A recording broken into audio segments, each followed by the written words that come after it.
Why you are saved, why we are saved, మనం ఎందుకు రక్షింపబడ్డాం? ఈ ప్రశ్నకి నీ దగ్గర సమాధానం ఖచ్చితంగా సరైనది ఉండాలి. ఎంతమందికి తెలుసు ఈ ప్రశ్నకి సమాధానం? నువ్వెందుకు రక్షింపబడ్డావు? నిన్ను దేవుడు ఎందుకు రక్షించాడు?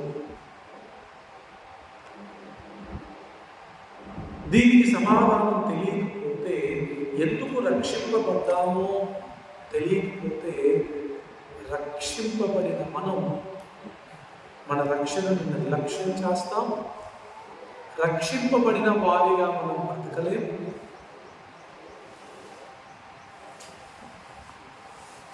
అది ఒక గందరగోళమైన జీవితంగా ఉంటుంది. ఈ రోజున చాలా మంది క్రైస్తవుల జీవితం ఒక గందరగోళంగా ఉండడానికి కారణం ఏంటంటే, దీనికి వారికి సమాధానం తెలియకపోతే. చాలా మంది అనుకుంటారు మందిరానికి రావడానికి రక్షింపబడ్డాం.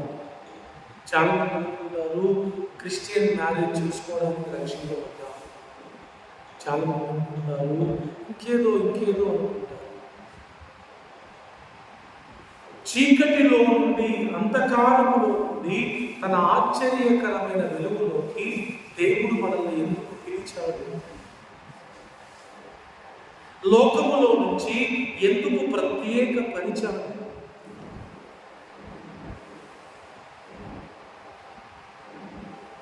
కేవలం బాప్తిస్మం తీసుకోవడానికైనా, మందిరానికి రావడానికైనా, పేర్లు మార్చుకోవడానికైనా, క్రైస్తవ సాంప్రదాయాలు ఆచరించడానికైనా, లేదా ఇంకేమైనా దాని వెనకాల దాని ఉందా?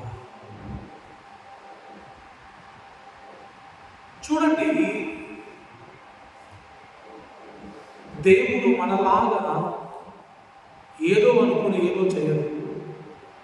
ఆయన ఆలోచనలు వేరు, మన ఆలోచనలు వేరు. ఆయన ఏదైతే అనుకుంటాడో దాన్నే చేస్తాడు.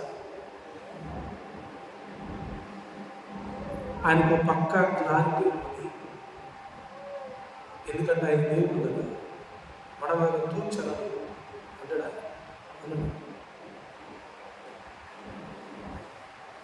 ఈ మాట మీరు చాలా జాగ్రత్తగా వినండి. దేవుడు మనల్ని రక్షించుకున్న విధానం, ఎందుకు మనల్ని రక్షించుకున్నాడు అంటే, మీరు ఎస్తేరు గ్రంథంలో ఆ మాట చూస్తే మీకు అర్థమైంది. 8వ అధ్యాయం, ఎస్తేరు గ్రంథం 8వ అధ్యాయం 16-17 వచనాలు. యూదులకు క్షేమము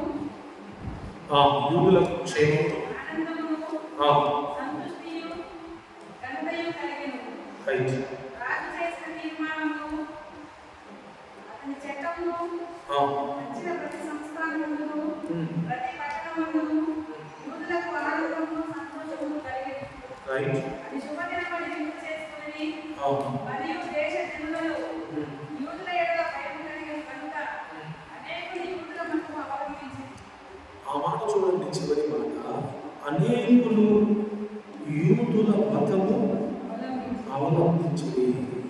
అంటే అర్థమేంటి?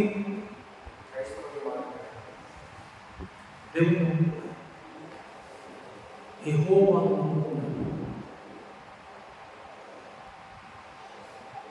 మొత్తకి ఇస్తే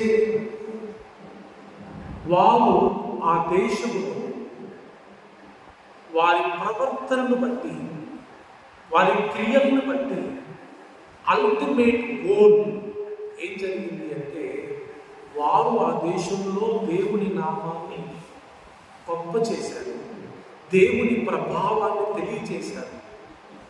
వారి జీవితము ద్వారా సువార్త చెప్పారా? ఏమా ఇస్తే ఎవరికైనా సువార్త చెప్పిందా? మొత్తకి ఎవరికైనా సువార్త చెప్పారా? మరి ఎలా ప్రభువు నమ్మారు? వారి ప్రవర్తనే ఒక సువార్త అయింది. అంతేనా? వాళ్ళ ప్రవర్తనే ఒక సువార్త అయింది. ఎప్పుడు మొర్దెకై కానీ, ఎప్పుడు ఎస్తేరు కానీ, ఈ 10 అధ్యాయాల్లో మీరు యేసు ప్రభువుని నమ్ముకోండి, యెహోవా దేవుని నమ్ముకోండి అని ఎక్కడ చెప్పినట్లుగా ప్రూఫ్ లేదు. కానీ అనేకులు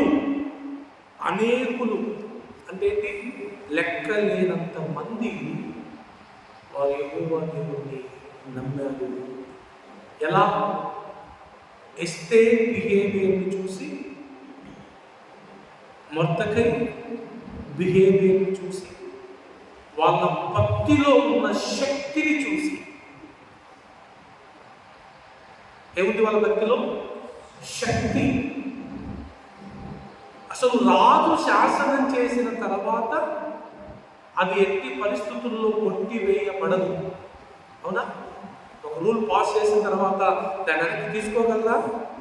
సీఎం ఒకసారి ఒక పథకానికి సైన్ చేసిన తర్వాత ఆయన ఉన్నంత కాలం ఆ పథకానికి న్యాయం చేయాల్సిందే. అలాంటిది ఆల్రెడీ అహష్వేరోషు రాజు ఏం చేశాడు? యూదులందరినీ చంపాలని హామాను ఒక శాసనం తీసుకొస్తే సంతకం చేశాడా లేదా? ఉంగరాన్ని ఇచ్చాడా లేదా? ముద్రించబడిందా లేదా? ఆ తాకీదులు అన్ని 120 సంస్థానాలకు, 128 సంస్థానాలకు వెళ్ళిపోయినాయా లేవా? ఇక్కడ ఏమైంది? శాసనం క్యాన్సిల్ అయింది. శాసనం తిరిగి రాయబడింది.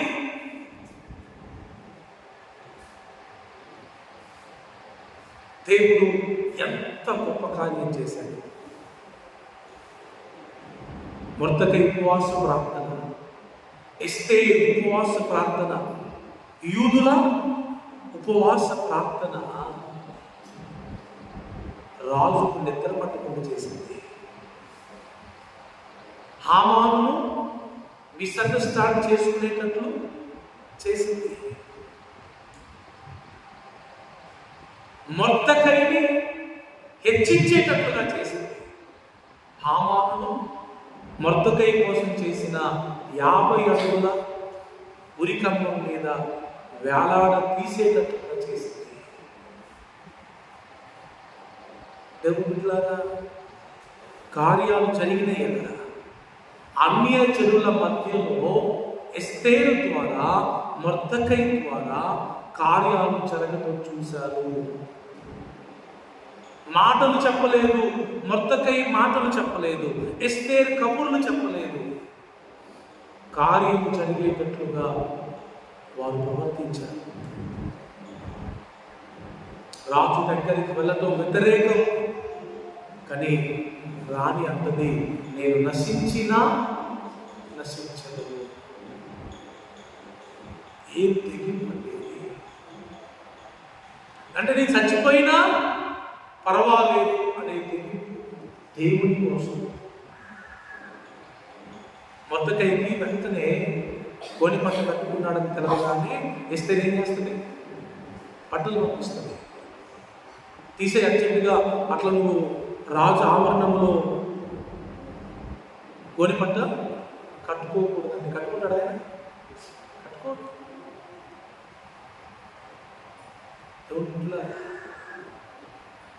ఆ ఇద్దరు మనుషులు, బాగా వినండి, ఇద్దరు మనుషులు దేశాన్ని ప్రభావితం చేశారు.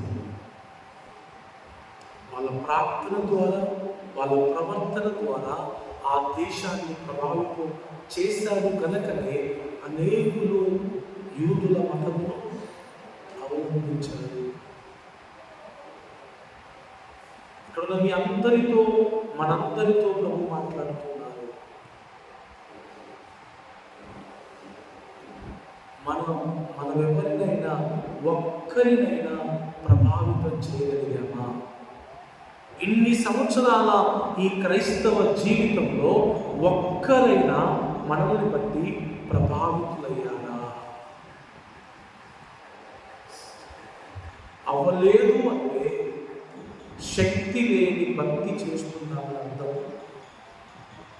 వాళ్ళు నమ్ముకోండి అని చెప్పకుండానే నమ్ముకున్నారు. ఇది ఆశ్చర్యం కదా. ఇప్పుడేంటి?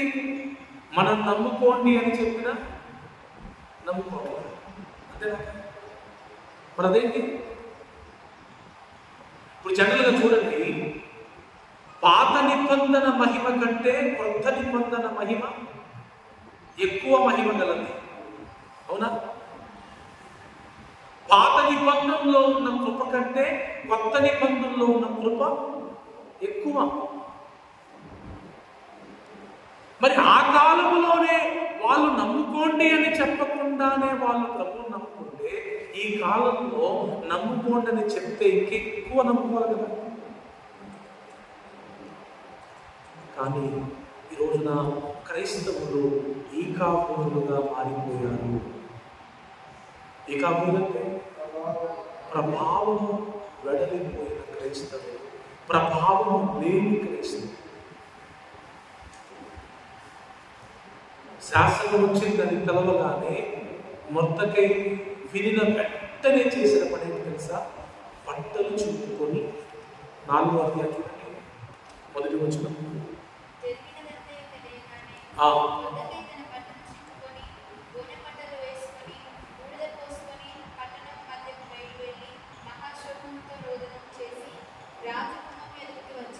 రైట్, ఏం చేశాడు? మనమైతే జనరల్గా ఎవడు శాసనం తయారు చేసిందో వాని ఇంటికి వెళ్తాం, వాని సంగతి చూడడానికి పోతాం, అంతేనా? నీ ఎనిమిది ఎవరు టార్గెట్ చేసి వాని సంగతి ఏందో చూడడానికి ఎమ్మెల్యే దగ్గరకో లేకపోతే పోలీస్ స్టేషన్కో వెళ్తాం. కానీ మొత్తం ఏం చేశాడు? అమ్మా, బట్టలు చుట్టుకొని నూనె పంట కట్టుకొని బూడిదలో కూర్చొని కన్నీళ్లతో ఉపవాసం ఉండి ప్రార్థన చేయడం ప్రారంభించారు. అంటే కంప్లీట్గా ఆయన దేవుని మీద మాత్రమే ఆధారపడ్డాడు, అంతేనా? కంప్లీట్గా ఆయన దేవుని మీద మాత్రమే ఆధారపడ్డాడు. మన జీవితాల్లో గొప్ప అద్భుతాలు ఎప్పుడు జరుగుతాయి తెలుసా? 100% కంప్లీట్గా దేవుని మీద ఆధారపడ్డే. నీ బ్యాక్గ్రౌండ్ దేవుడై ఉండాలి, నీ బలం దేవుడై ఉండాలి, నీ బలగం దేవుడై ఉండాలి, నీ జ్ఞానం దేవుడై ఉండాలి. అప్పుడు నీ జీవితంలో అద్భుతం జరుగుతుంది. ఆమె ఎవరు? హాగరు ఇస్మాయిల్ని పంపించినప్పుడు అరణ్యంలో వెళ్ళి దాహమైందంటే ఆ పిల్లగాడు ఏడుస్తామంటే ఏం చేయాలో అర్థం కాక నువ్వే చూసుకోగలవు అని ఆ పిల్లగాడిని దేవుడికి అప్పచెప్పింది. ఇక నా వల్ల కాదు, నేనేం చేయలేను అని దేవుడికి అప్పచెప్పి పూర్తిగా దేవుడి మీద ఆధారపడినప్పుడు అక్కడ దేవుడు నీటి జలలను ఉపికేటట్లుగా చేసి కనపరిచాడు. అమ్మా ప్లీజ్, నా పాయింట్ మీకు అర్థమవ్వాలి, నా బాధ మీకు అర్థమవ్వాలి. ఇన్ని సంవత్సరాలు మనం క్రైస్తవులుగా బతుకుతున్నాము, కానీ ఒక్కరిని కూడా మనం ప్రభావితం చేయలేకపోతున్నాము. కారణం ఏంటంటే సరైన భక్తి చేయట్లేదు. ఇంకా చెప్పాలంటే శక్తి కలిగిన భక్తి, భక్తిలో ఉన్న శక్తిని మనం ఆశ్రయించలేదు. ఎస్తేరు కూడా 3 రోజులు ఉపవాసం ఉంది. అక్కడ అద్భుతమైన మాట, నా కోసం మీరు ఉపవాసం ఉండండి, నేను కూడా ఉపవాసం ఉంటానన్నాను. జనరల్గా మనం నా కోసం ఉపవాసం ఉండండి అని చెప్తాము, కానీ మనం ఉపవాసం ఉంటాం. 3 రోజులు ఉపవాసం ఉంది, తాను ఉపవాసం ఉంది, తన పనికత్తులు ఉపవాసం ఉన్నారు, యూదులందరూ ఉపవాసం ఉన్నారు. అలా దేవుని మీద ఆధారపడి ఉపవాసం ఉండి రాజు దగ్గరికి వెళ్తే రాజు తన రాజదండాన్ని ఎస్తేరు వైపు చాలాడు. అసలు ఎందుకు వచ్చినా పుట్టిందా నీకు అని కోప్పడాల్సిన రాజు ఎవరన్నా తెలుసా?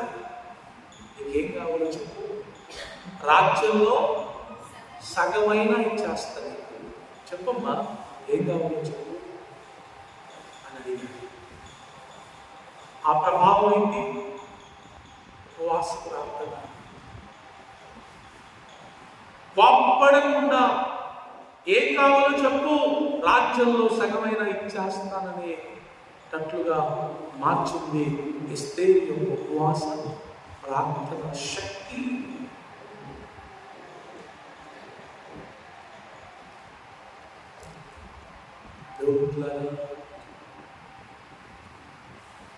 ఈ మధ్యాహ్నం ఒకటే మాట, నిన్ను బట్టి ఇంతకాలంలో ఒక్కరైనా ప్రభావితం అవ్వకపోతే ఈ ప్రవర్తన దేవుని చిత్తానుసారమైన ప్రవర్తనగా లేదు అని.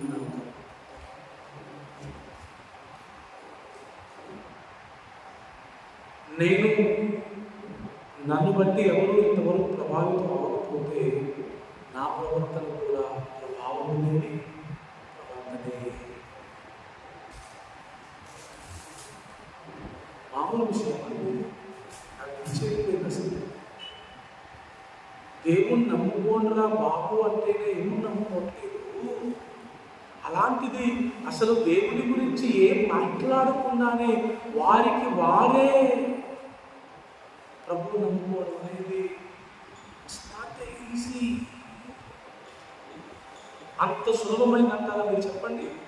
అమ్మా, అంత సులభమైన అంటారా? దినవృత్తాంతాల 2వ గ్రంథం 19వ అధ్యాయం.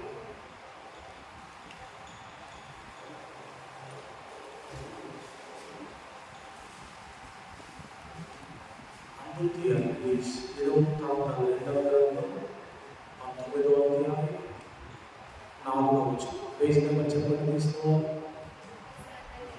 373 19వ అధ్యాయం 4వ వచనం. యెహోషాపాతు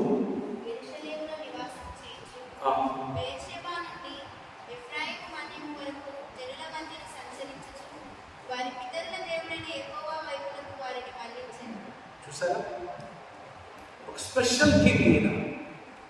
40 మంది రాజులు ఉన్నారు కానీ ఈ వాచ్ స్పెషల్. జనరల్గా అధికారంలో ఉన్న వారందరూ ప్రజల్ని ఏం చేస్తారంటే కొత్త కొత్త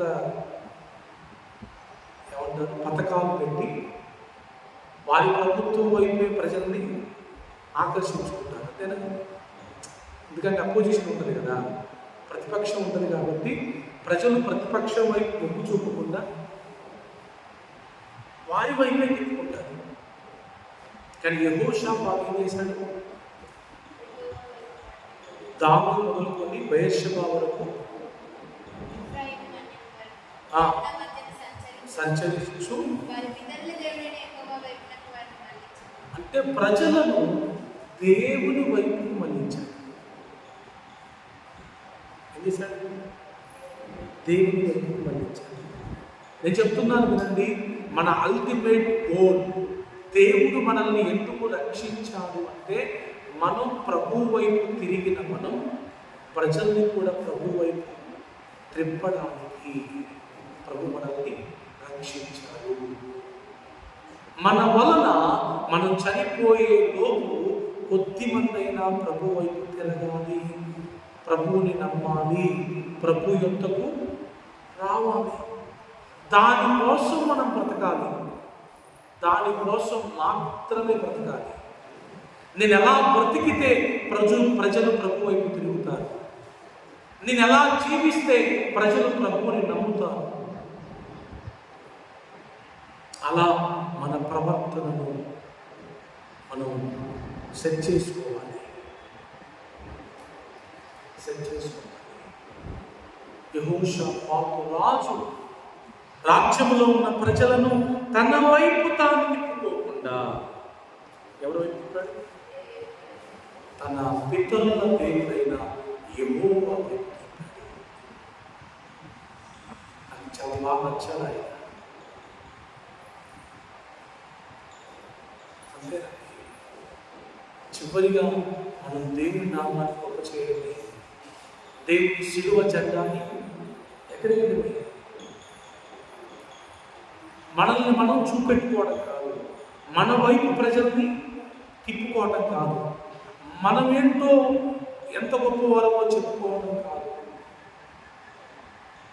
మన దేవుడు ఎంత గొప్పవాడో మనం చూస్తే తెలియాలి.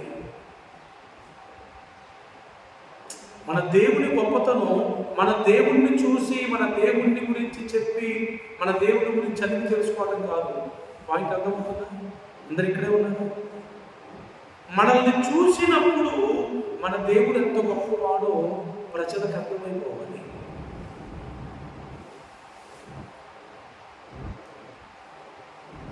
అలా ఉండాలంటే మన ప్రవర్తన అంత గొప్పగా ఉండాలి. ప్రజలు మనల్ని బట్టి ప్రభువుని నమ్మే అంతగా మన ప్రవర్తన ఉండాలి. అంత సులభమైంది కాదు. ఇంకో ఇద్దరి గురించి చూపెట్టినాం చూడండి. సమరయ స్త్రీ, యోహాను సువార్త 4వ అధ్యాయం.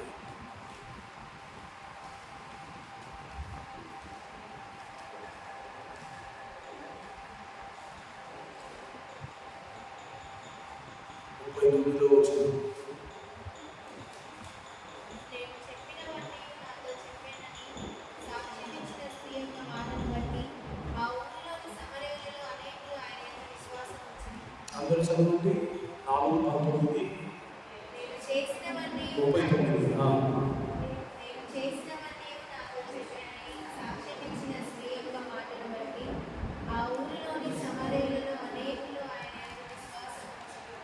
ఆయన యందు అనేకులు విశ్వాసం ఉంచారు. దేనిని బట్టి? ఏమా దేనిని బట్టి? ఆ సమరయ స్త్రీ యొక్క సాక్ష్యాన్ని బట్టి. అంతేనా? అసలు సమరయ స్త్రీకి ఏ సాక్ష్యం ఉంది? శివాజీ అడ్డంతరి, ఆమె ఒక వేశ్య కదా. మరి వేశ్య మాటలని బట్టి ప్రభు నమ్మడండి. ఆలోచించాలి. అయితే ఒకప్పుడు వేశ్య, అందుకే ఆమె మాటలు, ఆమె ప్రవర్తన ఆ ఊరి వారిని ప్రభావితం చేసింది. ఎందుకంటే ఆమె లైఫ్ అందరికీ తెలుసు. అక్కడ ఉన్న వాళ్ళందరికీ పుట్టినది మొదలుకొని అప్పటి వరకు ఎంత చండాలంగా బ్రతికిందో అందరికీ తెలుసు. కానీ సడన్గా యేసు తనను మీట్ అయిన తర్వాత there was a great change. గొప్ప మార్పు వచ్చింది. ఆ మార్పును చూసి, ఆ సాక్ష్యాన్ని చూసి అనేకులు ఆయన విశ్వాసం ఉంచారు. అమ్మా, మీ సాక్ష్యం అనేకులను ఏం చేయాలి? ప్రభావితం చేయాలి. మీ సాక్ష్యాన్ని విని అనేకులు ప్రభువునందు విశ్వసించాలి. అలా ఉందా మీ సాక్ష్యం? మీ సాక్ష్యం అలా ఉందా?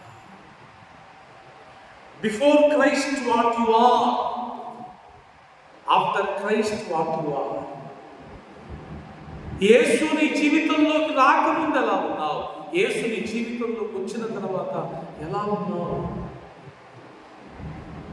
అదే సాక్ష్యం. యాకోబు బావి దగ్గర సమరయ స్త్రీని యేసయ్య కలవకు ముందు ఆమె నిజముగా 5 పెనిమిట్లతోనే ఉన్నది. కానీ యేసయ్యను కలిసిన తర్వాత ఒక్కడు కూడా ఆమె జీవితంలో లేదు. సువాసనలో. అందుకే ఆమె సాక్ష్యం అనేకులను, ఆమె మాటలు అనేకులను ప్రభావితం చేశాయి.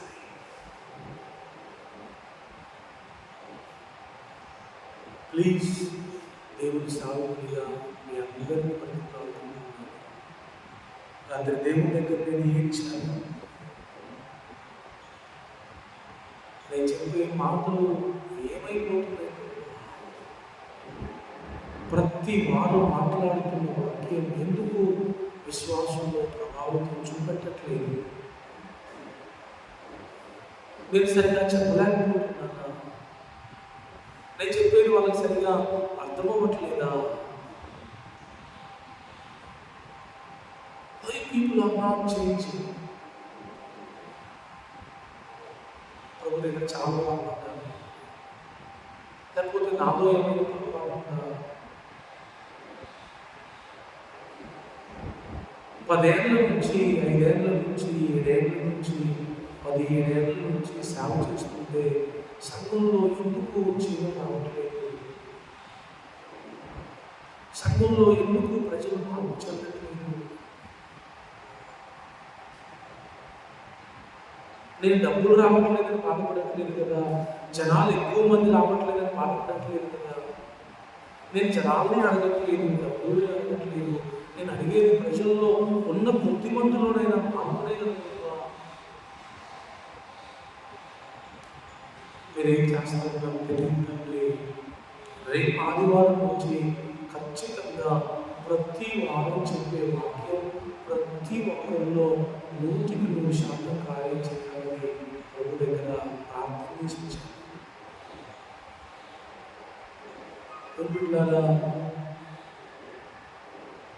ప్రభు బాధపడతారు. నేను మంచి ద్రాక్షాలు కాయాలని కోరుకుంటే చివరికి అది కారు ద్రాక్షలు కాసింది. చూడండి, మీరెంతో ప్రేమగా భోజనాన్ని రుచికరంగా వండి కష్టపడి వండి ఆహారాన్ని ఖర్చు పడి కష్టపడి టైం తీసుకొని వండి అది పిల్లలకి కుటుంబ సభ్యులకు పెట్టడానికి చూస్తే అది పిల్లలు తినకపోతే, తిన్నా అది అరిగించుకోకపోతే, దానివల్ల వారికి మంచి ఆరోగ్యం రాకపోతే మేము బాధపడదా? నేను శ్రేష్టమైన భోజనం వండి పెడుతున్నాను, నా కుటుంబ సభ్యులు ఎందుకు దీన్ని మరి జీవించుకోలేకపోతున్నారు, ఎందుకు ఆరోగ్యాన్ని సంపాదించుకోలేకపోతున్నారు? తెలియదు. ఒక మెసేజ్ ప్రిపేర్ చేయడానికి ఎంత బాగుందో. రేపు సండే వస్తుంది అంటే ఒక మెసేజ్ ప్రిపేర్ చేసుకోవడానికి ప్రభు దగ్గర ఎంత యాదవాలో. నేను నిన్న రేడియో గురించి చదువుతున్నాను. ఒక ప్రసంగాన్ని ఆయన తయారు చేసుకోవడానికి 60 గంటలు పట్టేదంట ఆయనకి. To preach one message his preparation was 60 hours.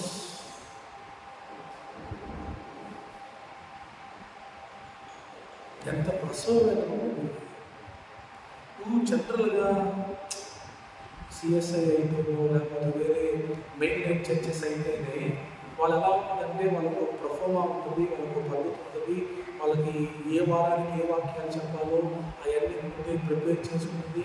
వస్తారు, 4 మాటలు చెప్తారు, అయిపోయింది, వెళ్ళిపోతారు. 4 సంవత్సరాలు అయితే ఇక్కడ నుంచి వాళ్ళు వేరే ప్రాంతానికి వెళ్ళిపోయి అక్కడ సేవ చేసుకుంటారు. దే డోంట్ నీడ్ యాక్చువల్లీ బాధ్యత అవసరం లేదు. నేను మొన్న ఒక చావుకి వెళ్తే ఇంటి పక్కనే ఉన్నాడు పాస్టర్. ఆయన రాలే ప్రార్థన చేయడానికి. ఆయన కింద అసిస్టెంట్ ఒక ఆయన ఉంటే ఆయన పిలిపించి పంపించారు. అదే మన సంఘంలో ఎట్లుంటుంది? మన సంఘంలో ఒక వ్యక్తి చనిపోతే చచ్చిపోయిన కాలం నుంచి పడేసేదాకా, జ్ఞాపకార్థం కూడికి అయిపోయేదాకా, బాధంతా తీరేంత దాకా సేవకుడు కుటుంబం, సంఘం ఆ కుటుంబానికి ఎంత ఆదరణగా ఉంటాడు. ఆయన సింపుల్గా బయట టీషర్ట్ వేసుకొని తిరుగుతున్నాడు. ఫోన్ చేశాడు, అసిస్టెంట్ వచ్చాడు, చిన్న ప్రార్థన చేశాడు, తీసుకుని వెళ్ళిపోయాడు. ప్రభా, నేను అలా చేయట్లేదు కదా, నా సంఘం పట్ల నేను ఎంతో బాధ్యతగా ఉంటున్నాను, వారి కోసం ఉపవాసాన్ని ప్రార్థన చేస్తున్నాను, వారి కొరకు నీ సన్నిధిలో కన్నీరు కాలుస్తున్నాను, అయినా ఎందుకు గొప్ప మార్పు రావట్లేదని ప్రభు దగ్గర చాలా బాధపడ్డాను. సో నేను నమ్ముతున్నాను దేవుని మీ జీవితాల్లో కార్యం చేస్తాను. దేవుని పిల్లల ఒక్క మాట మీరు చెప్పాలి, నేను మారాలి అనుకునేంత వరకు దేవుడు మన జీవితంలో కార్యం మొదలు పెట్టడం. అంటే బలవంతంగా, ఈ don't want to change you forcefully, బలవంతంగా ఆయనను మార్చాలనుకోడంట. ఎప్పుడు నీ జీవితంలో ఆయన మార్పు ప్రారంభిస్తున్నట్టే, నేను మారాలి, ఎస్ నాకు అర్థమవుతుంది ప్రభా, నా జీవితం సరిగా లేదయ్యా, నేను ఈ జీవితం జీవించాలనుకోవట్లేదు, నాకు మారాలనిపిస్తుంది, కానీ నేను మారలేకపోతున్నాను, కానీ నన్ను మార్చేయాలి. నువ్వు ఎప్పుడైతే మార్పుని జీవితంలో కోరుకుంటావో అప్పుడు ప్రభు కార్యం ప్రారంభమవుతుంది. అప్పటి వరకు జెన్యూన్గా ప్రభు పాదాల దగ్గరికి వెళ్ళి yes I want to change, నేను మారాలి అని ప్రభు పాదాల దగ్గర కన్నీళ్లతో ప్రార్థన చేయనంత వరకు మార్పు ప్రారంభమవుతుంది. నా జీవితంలో మార్పు మొదలవడానికే నేను కొన్ని రాత్రులు ప్రభు దగ్గర ఇచ్చాను. సేవకునైన తర్వాత కూడా చాలా నెలలు, సంవత్సరాలు ప్రభు దగ్గర కన్నీరు కాచాను.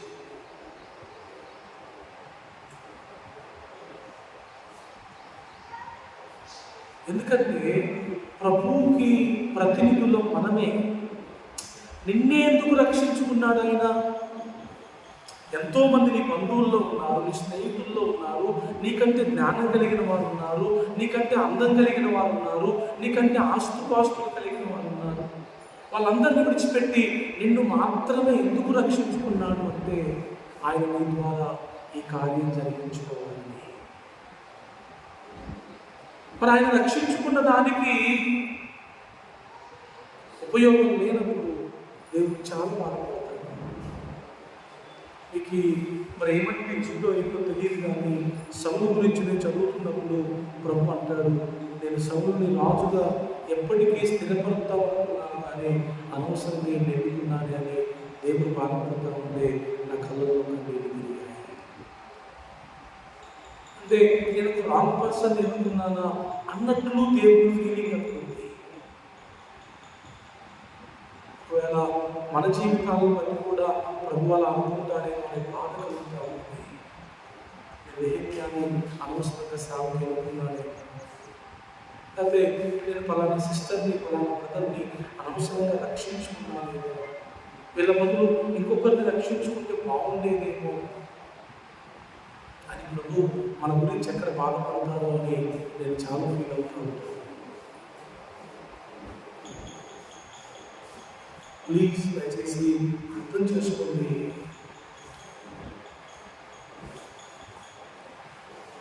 ఒక పాపాత్మురాలైన స్త్రీ, ఒక చెడిపోయిన స్త్రీ ప్రభు దగ్గరకు వచ్చి అనేకులు ప్రభు యొక్క విశ్వాసం వచ్చేటట్లు చేయగలిగితే ఆమె కంటే మరీ దారుణం, ఆమె కంటే దారుణం. మనం ఎందుకు ఇతరులను ప్రభావితం చేయలేకపోతున్నాం?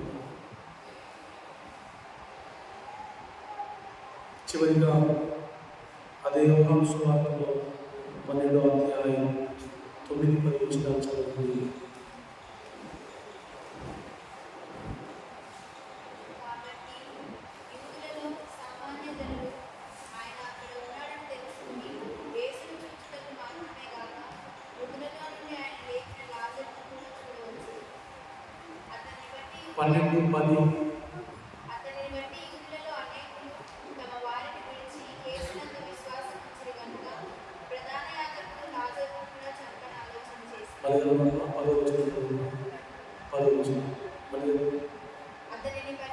అమ్మా ఎవరిని బట్టి?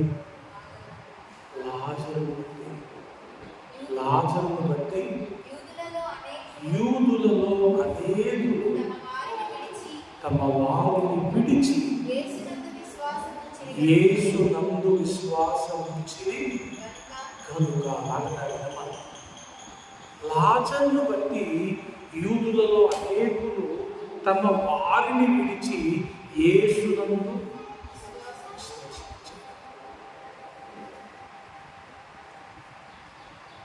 మొర్దెకై ఎస్తేరు యెహోషాపాతు రాజు సమరయ స్త్రీ లాజరు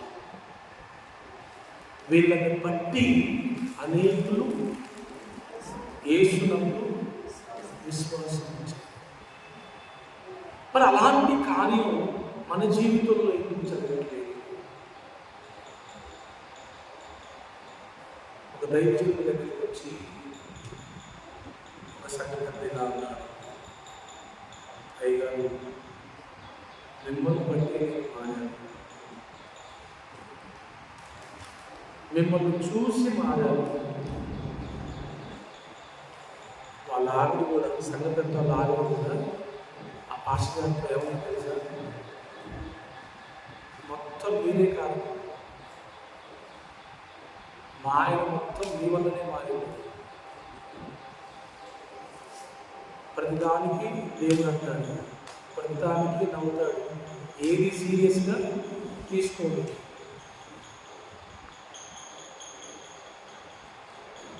మొత్తం మీరే, మీలాగనే. ఆమె తిడతాను అట్లా మెచ్చుకోవట్లే. ఆమె మారకపోగా వాళ్ళ ఆయన మారిందని, అది కూడా మళ్ళీ ఆ పాస్టర్ గారి వల్ల మారిందని పాస్టర్ గారు తింటారు. ఆ పాస్టర్ గారు లోపల చాలా హ్యాపీ ఫీల్ అవుతున్నాడు. తిరిగిలే మొత్తం మీద రీడైన వ్యక్తిని ప్రభావితం చేయగలగాలి.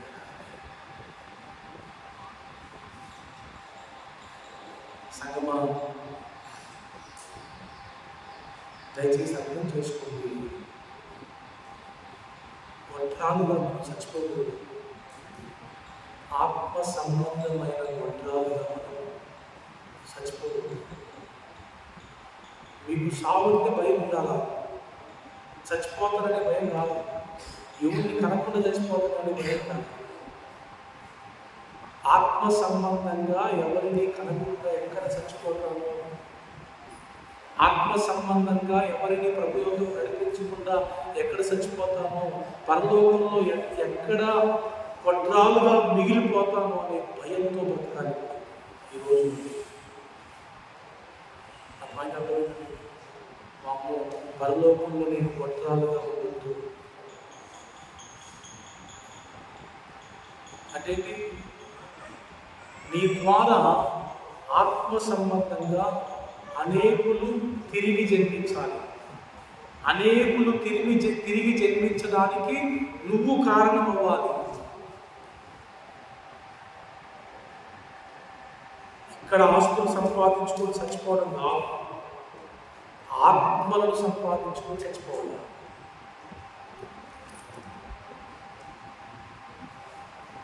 ఎన్ని కోట్లు, ఎన్ని లక్షలు కాదు, ఎన్ని ఆత్మల ద్వారా సంపాదించబడ్డాయి. మీరు అనుకుంటారేమో కానీ మన ద్వారా మరొకరు ప్రభు యొద్దకు రాకపోవడం భయంకరమైన పాపం. ఇంకా చెప్పినా, మీ ద్వారా ఎవరు ప్రభు యొద్దకు రావట్లేదంటే అడ్డు మీరే, అంతే కదా. నీ ప్రవర్తన వలన ప్రభు దగ్గర ఒక వ్యక్తి రావట్లేదు అంటే దానికి అడ్డు మీరే. లేదంటే వచ్చేస్తారు. ప్రభు కూడా చెప్పలేదా, అన్య జనులలో నా నామం అవమానపరచబడడానికి మీరే కారణం.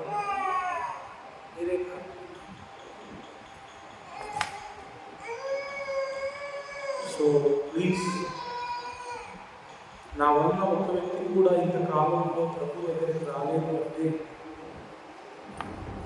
దేవుని దగ్గర నేను పెద్ద గొడ్రాలుగా ఉన్నాను, సీనియర్ మోస్ట్ గొడ్రాలు. పెళ్ళై 5 ఏళ్ళైనా పిల్లలు కొట్టలేదంటే లోపం చీపుగా చూస్తారా లేదా? చీపుగా ఏంటి, ఎంత ఘోరంగా చూస్తారు. పరలోకం కూడా మిమ్మల్ని అలా చూస్తుంది. ప్రభువుని నమ్మి 10 ఏళ్ళైనా 15 ఏళ్ళైనా 5 ఏళ్ళైనా మీ వల్ల ఒక్కరు ప్రభు దగ్గరికి రాలేదు అంటే, ఎవరికి మీరు జన్మనివ్వలేదు అంటే పరలోకం మిమ్మల్ని ఏ విధంగా చూస్తుంది. చెక్ చేసుకుందాం, ఏమేమి ఆటంకాలు ఉన్నాయి, ఇంకా మన ప్రవర్తనలో ఎంత మార్పు రావాలి చెక్ చేసుకుందాం. ఎలాగైనా మొదటగా ఇస్తే యెహోషాపాతు, సమరయ స్త్రీ, లాజరు జాబితాలో చేరిపోతాం. ఈ నలుగురిని బట్టి, ఐదుగురా, ఈ ఐదుగురిని బట్టి ప్రజలు ప్రభు వైపు తిరిగారని ఉంది కదా. ఆ జాబితాలో మన పేరు కూడా రాయబడినట్లుగా చూద్దాం. నెహెమ్యాని నా పేరు రాయబడాలి, మీ పేరు రాయబడాలి. ఎస్ అయ్యా, మేము రక్షింపబడ్డానికి కారణం ఈయనే, మా కుటుంబం రక్షింపబడ్డానికి కారణం ఈయనే. ఈమె లేకపోతే మాకు ఈశ్వరుడు తెలిసేది కాదు. చాలా మంది కరపత్రాలు తీసుకున్నారు కదా, పనిచేశారా? ఎన్ని నెలలు అయింది తీసుకుని? అసలు 30 ఇచ్చింది ఎందుకు? 30 రోజులకి. దేవుని కృప ఏంటంటే మన ప్రాంతంలో పంచబడట్లేదు, కానీ బయట వేరే రాష్ట్రాల్లో అక్కడ పత్రాలు పంచబడతారు. దేవుని మహిమ. బ్రదర్ నా దగ్గర చాలా తీసుకెళ్ళి, అన్నా నేను ఇప్పుడు ఎక్కడ పడినా అక్కడ పంచుతున్నా, జాగ్రత్తగా ఫోన్లు అవుతాయంటే నేను దానికోసం ఎదుర్చుంటానని చెప్తాను. ఫోన్లకు భయపడేవాడు అయితే ఫోన్ నెంబర్ ఎందుకు ఇప్పిస్తానయ్యా, మనిషికి ఎన్నన్నా పంచు, ఎవరు ఫోన్ చేసినా నేను చూసుకుంటానని చెప్పాను. నీకు ఇచ్చేది అయిపోయినా ఉన్నాయా? భద్రంగా రాసుకున్నారు. 30 తీసుకెళ్ళారు కదా. దయచేసి వాటిని ఆకారం చేసి నెక్స్ట్ వీక్ వాళ్ళు తీసుకెళ్ళండి. Don't neglect. చిన్న కరపత్రం చాలా పెద్ద పని చేస్తుంది. చిన్న కరపత్రం చాలా పెద్ద పని చేస్తుంది. ఒకవైపు సువార్త ప్రకటిస్తూనే ఒకవైపు మన ప్రవర్తనే సువార్తగా ఉండాలి. లోకల్లో మన ప్రవర్తన ఒక సువార్త అవ్వాలి, బయట మన నోరు, మన కరపత్రాలు కూడా దేవుని మని చేయాలి. సో నా బాబు మీకు అర్థమైంది అనుకుంటున్నాను. నేను మీకు తండ్రిని, మీ ఆత్మీయమైన తండ్రి ఏం కోరుకుంటాడంటే పిల్లలు దీవించబడాలి, ఆశీర్వదించబడాలి, పిల్లలు పుట్టాలి, ఆ పిల్లలకి పిల్లలు పుట్టాలి అని కోరుకుంటారు. అవునా కదా? వంశం అభివృద్ధి చెందాలనుకుంటారు. ఇప్పుడు మీరు ఎవరు ఆత్మీయంగా ఎవరిని కనకపోవడాన్ని బట్టి ఒక తండ్రిగా నేను చాలా బాధపడుతున్నాను. పరలోకం తండ్రి మరింత ఎక్కువ బాధపడతాడు. ప్రభువుని నమ్ముకొని కూడా మనం ప్రభు దగ్గరికి ప్రజల్ని నడిపించకపోతే మనం ప్రభువుని నమ్ముకోవడం వల్ల ఉపయోగం ఏమీ లేదు.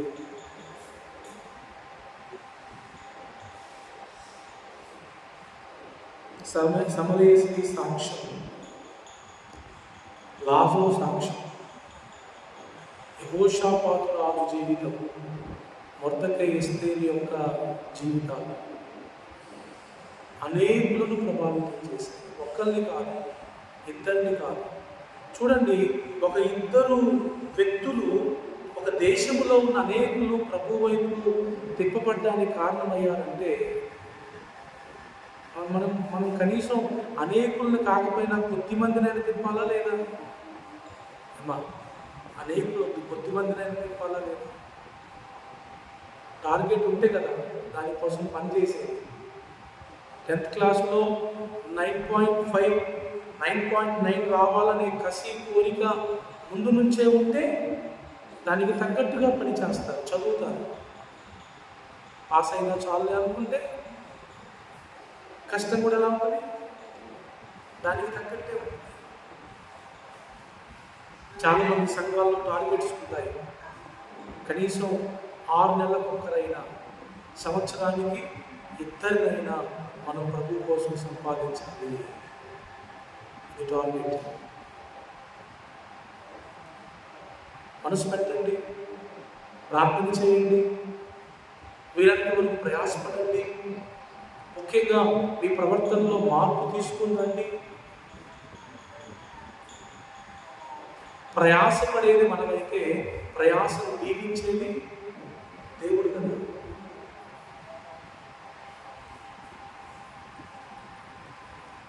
మనం రక్షించలేము, ప్రభువే రక్షిస్తాడు. కానీ మనం ఏం చేయాలి? పని చేయాలి.